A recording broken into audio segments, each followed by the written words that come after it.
Welcome back. We continue following breaking news out of Kentucky, where just a few hours ago, a UPS cargo plane crashed near the Louisville Muhammad Ali International Airport. There are reported injuries. We don't know the extent of those so far.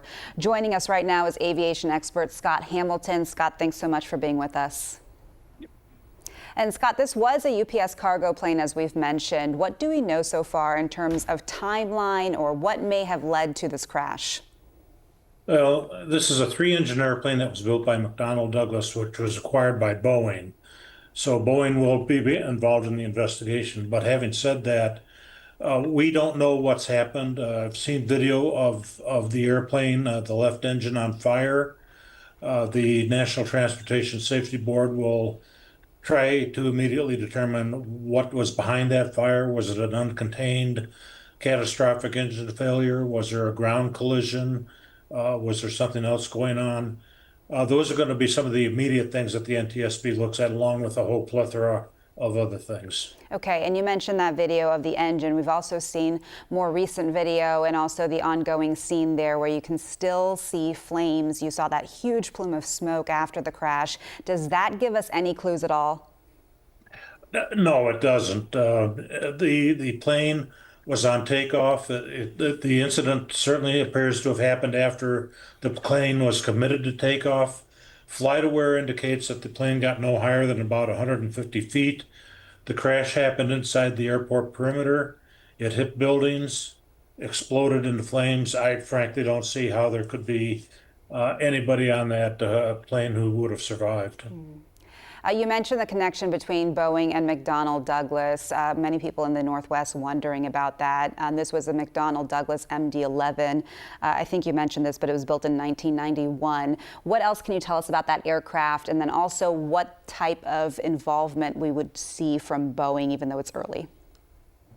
Yeah, there were 200 MD-11s built beginning and entered service in 1991, which is when this airplane entered service. Boeing acquired McDonnell Douglas in 1997 and terminated production of the airplane. A lot of the passenger airplanes were converted to cargo, which this one with UPS was converted to cargo. Because it is a part of Boeing now, it's just a matter of routine that Boeing would assist. The engines were made by General Electric, so they'll be involved in the investigation under the auspices of the NTSB. Okay. And you mentioned cargo planes. We've been talking about that. What is the safety record for cargo planes for U.S. carriers? Well, it's really quite good. UPS, of course, is a well-established airline. It's a competitor to FedEx. We all know who UPS is. We all know who FedEx is.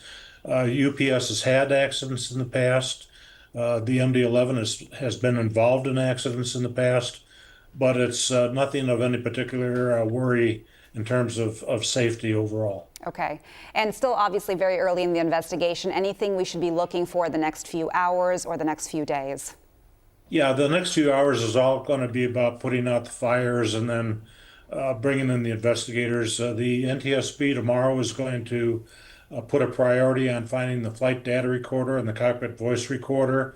When you have a big fire like this, particularly with an airplane that was loaded for fuel to go to Honolulu, you're going to have a lot of burning, a lot of heat from all this fuel, and they're going to be interested to see if those recorders are damaged or not. And the flight data recorder and cockpit voice recorder will tell us a lot. Okay. Scott Hamilton, thanks so much for your expertise and your time today.